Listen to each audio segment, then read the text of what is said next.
عرض کر رہا تھا کہ اگر مذہب اسلام کو سمجھنا ہو تو ضروری نہیں ہے کہ 313 اولی العزم پیغمبر کا کردار پڑھا جائے.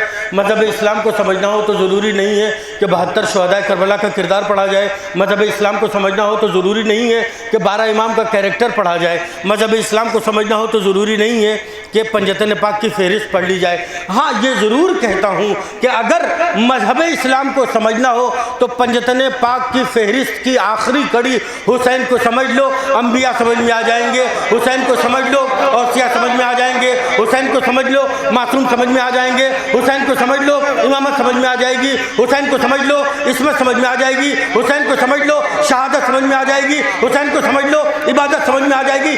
یہ ساری کی ساری چیزیں اگر سمجھنی ہو تو ایک حسین کا کردار پڑھ لو، سب کچھ سمجھ میں آ جائے گا. ہے نا؟ میں نے کوئی گفتگو غلط تو نہیں کی. کردار حسین کے اوپر یہ ساری چیزیں مشتمل ہیں. آئیے میں اپنی نثری گفتگو سمیٹ کے میں مصروں کی شکل اختیار کروں کہ اسلام میرے نانا کی محنت کا نام ہے. اسلام میرے نانا کی محنت کا نام ہے. اسلام میرے باپ کی طاقت کا نام ہے. اسلام میری ماں کی بذات کا نام ہے. اسلام میرے بھائی کی دولت کا نام ہے. اسلام میری جان، میرا دل، میرا چین ہے. اسلام ہی کا اسم گرامی حسین ہے. اسلام ہی کا اسم گرامی حسین ہے.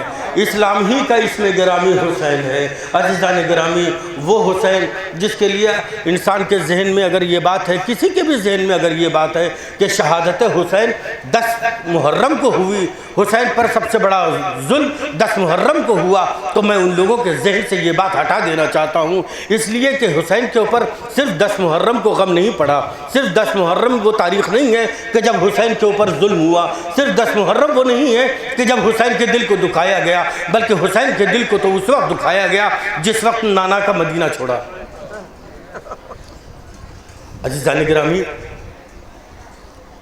امام حسین علیہ السلام، یہاں بہت سے لوگ ماشاءاللہ ایسے ہوں گے کہ ذریعہ معاش کے لیے کہیں دور رہتے ہوں گے. چونکہ نوحہ پڑھا جانا والا ابھی آپ کے سامنے نوحہ ہوگا، میں چاہتا ہوں کہ نوحے کے ماحول میں آ جائیے. شبی عباس صاحب گوپال پوری پورے ہندوستان میں اس وقت نوحوں کے ذریعے پہچانے جاتے ہیں. ان کے استقبال کے لیے میں چاہتا ہوں تھوڑا سا آنکھوں میں آنسو آ جائے تاکہ نوحے سننے کا حق ادا ہو جائے. میں یہ عرض کر رہا تھا کہ امام حسین علیہ السلام کو جس وقت مدینہ چھوڑا ہے، سب سے زیادہ تکلیف تو اسی وقت ہوئی تھی.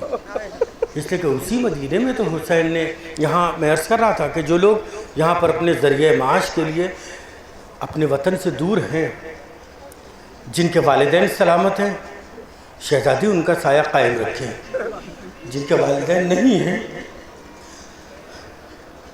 ان لوگوں کا یہ انداز ہوتا ہے کہ جب وطن چھوڑتے ہیں تو قبر پہ جا کے اماں سلام، بابا سلام. یہ ہم لوگوں کا طریقہ ہے نا، یہ ہم لوگوں کا طریقہ ہے.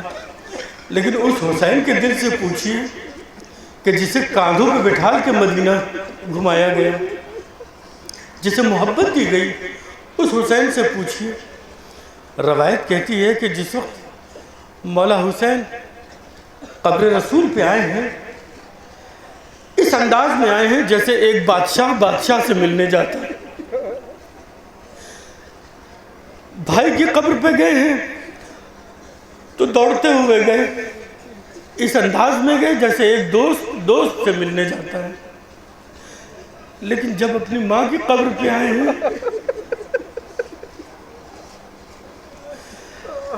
حسین اپنے آپ کو کس قدر غریب سمجھ رہے ہیں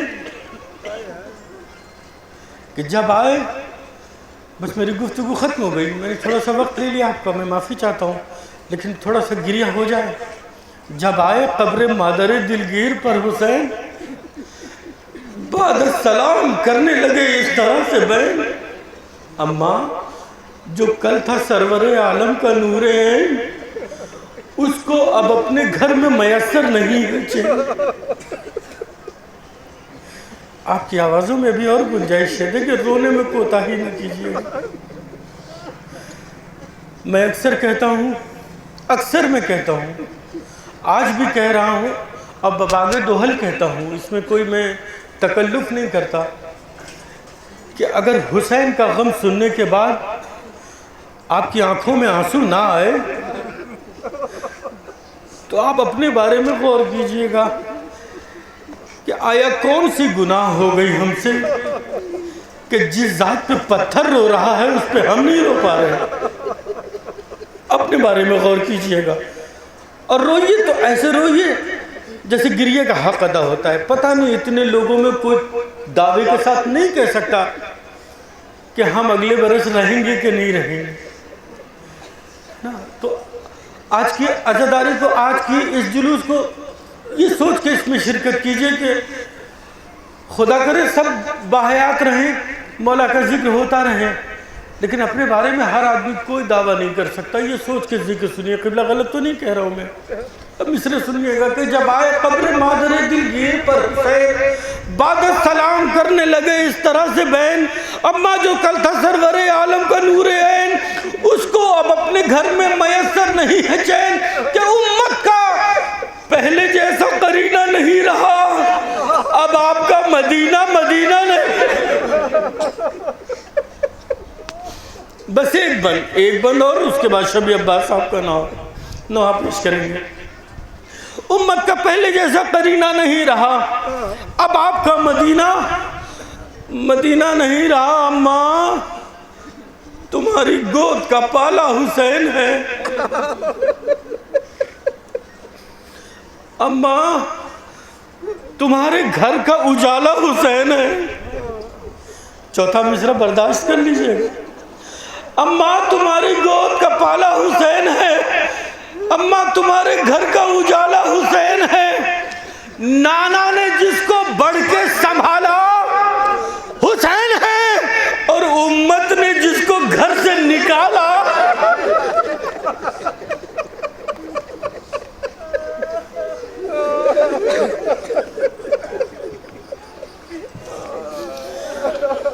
میں بیت پڑھ رہا ہوں، سنیے گا دوستو، بس بیت کی اجازت. کہ اماں تمہارے گھر کا اجالا حسین ہے، اماں تمہاری گود کا پالا حسین ہے، نانا نے جس کو بڑھ کے سنبھالا حسین ہے، اور امت نے جس کو گھر سے نکالا حسین ہے. کہ اب یوں تمہارا لال مدینے سے جائے گا، سب آئیں گے حسین پلٹ کرنا.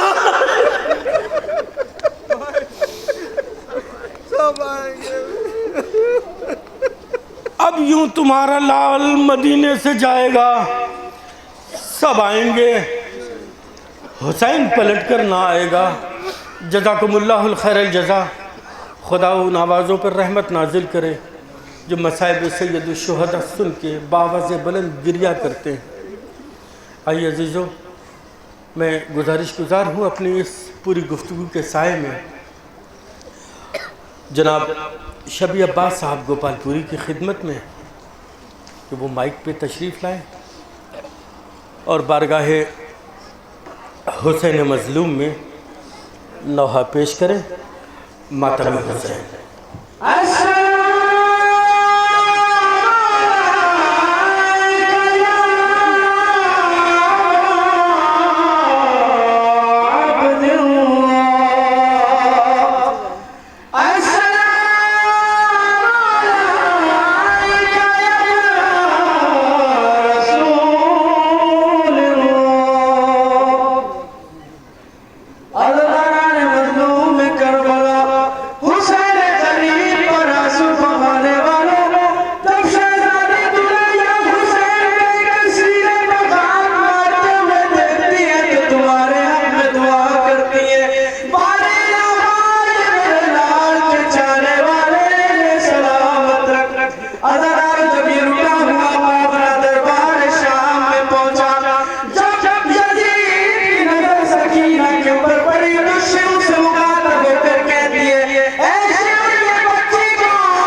اصغر صاحب کا سنیں حضرات.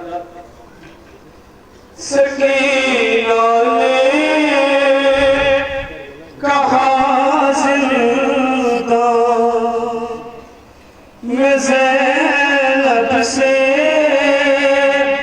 گلے لگ گئے تو بھی میری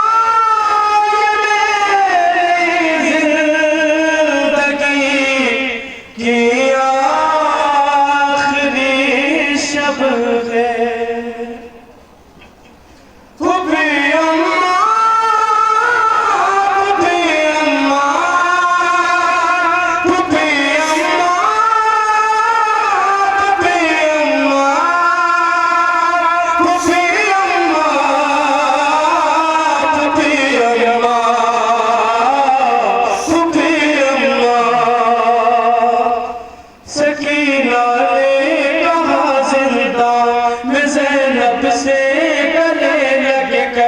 سکینہ نے کہا زندہ میں زینب سے گلے لگ کر.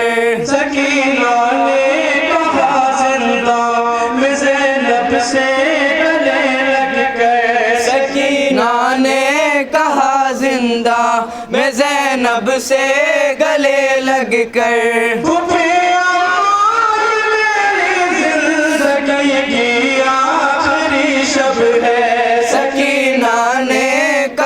زندہ میں زینب سے گلے لگ کر مدینے جانا پائے گی کبھی بھی آپ کی دختر.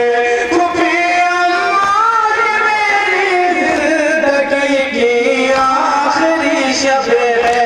سکینہ نے کہا زندہ میں زینب سے گلے لگ کر.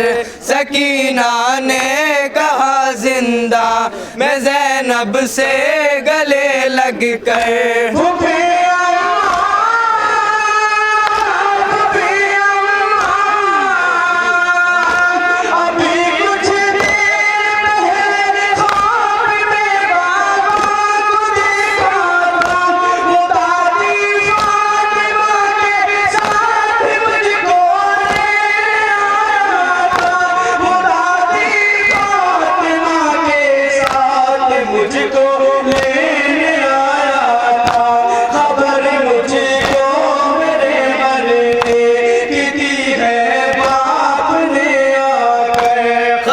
مجھ کو میرے مرنے کی دی ہے باپ نے آ کر.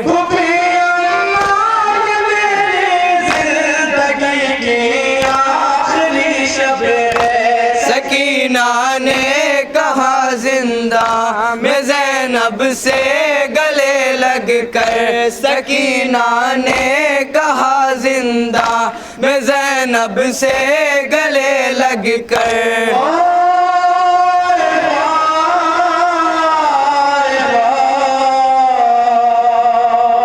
جناب سکینہ اپنی اماں سے کہتی ہے مجھے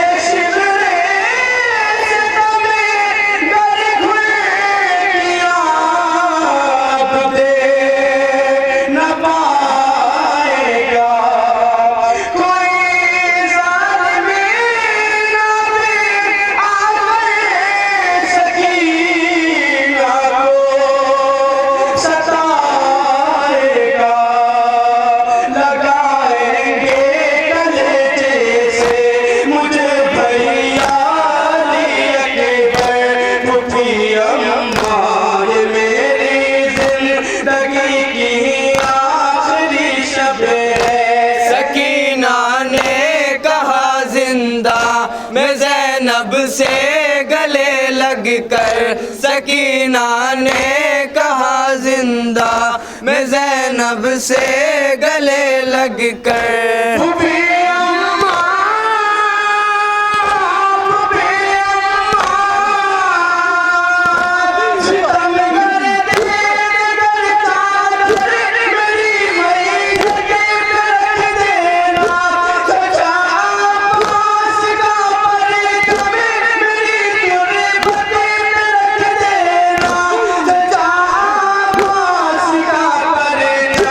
میری تری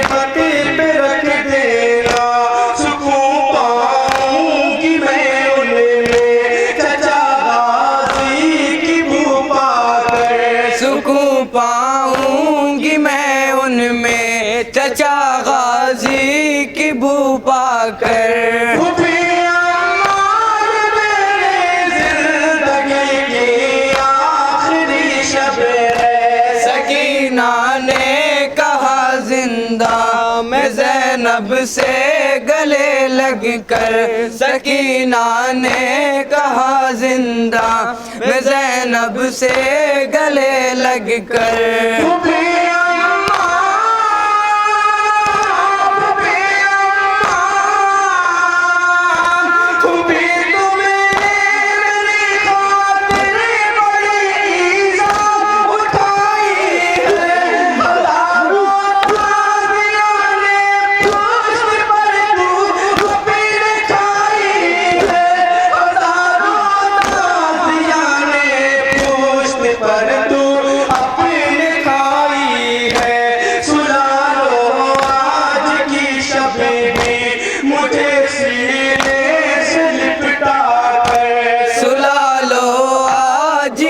شب بھی مجھے سینے سے لپٹا کر زندگی کی آخری شب ہے سکینہ نے کہا زندہ میں زینب سے گلے لگ کر سکینہ نے کہا زندہ میں زینب سے گلے لگ کر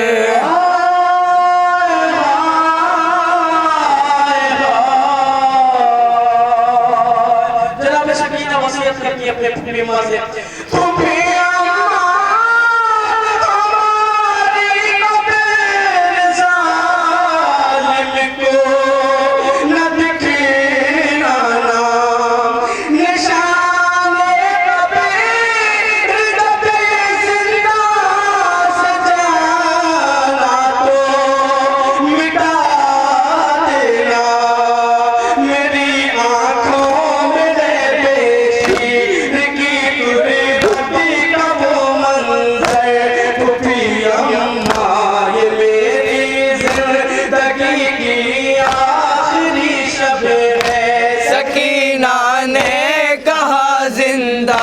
میں زینب سے گلے لگ کر سکینہ نے کہا زندہ میں زینب سے گلے لگ کر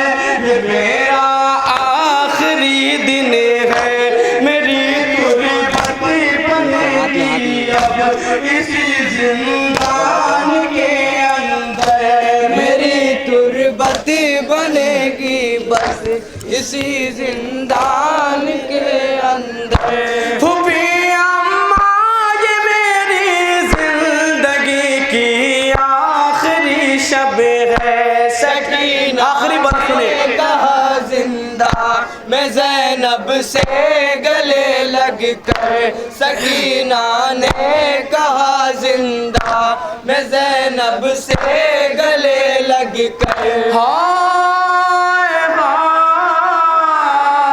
ہائے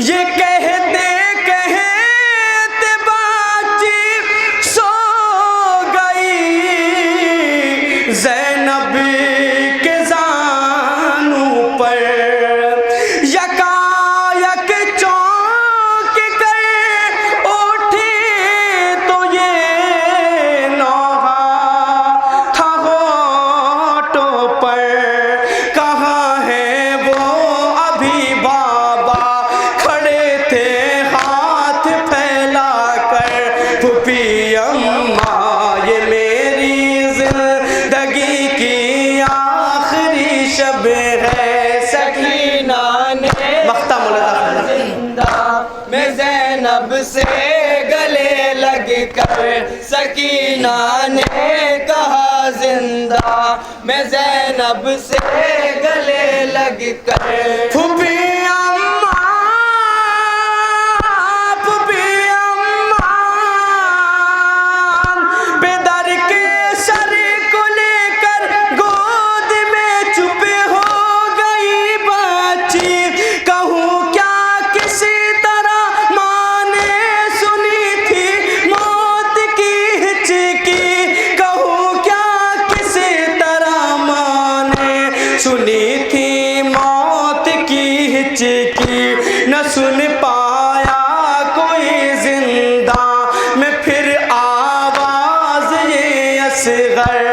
سن پایا کوئی زندہ میں پھر آواز یہ اصغر پھوپھی اماں یہ میری زندگی کی آخری شب ہے سکینہ نے کہا زندہ میں زینب سے گلے لگ کر پھوپھی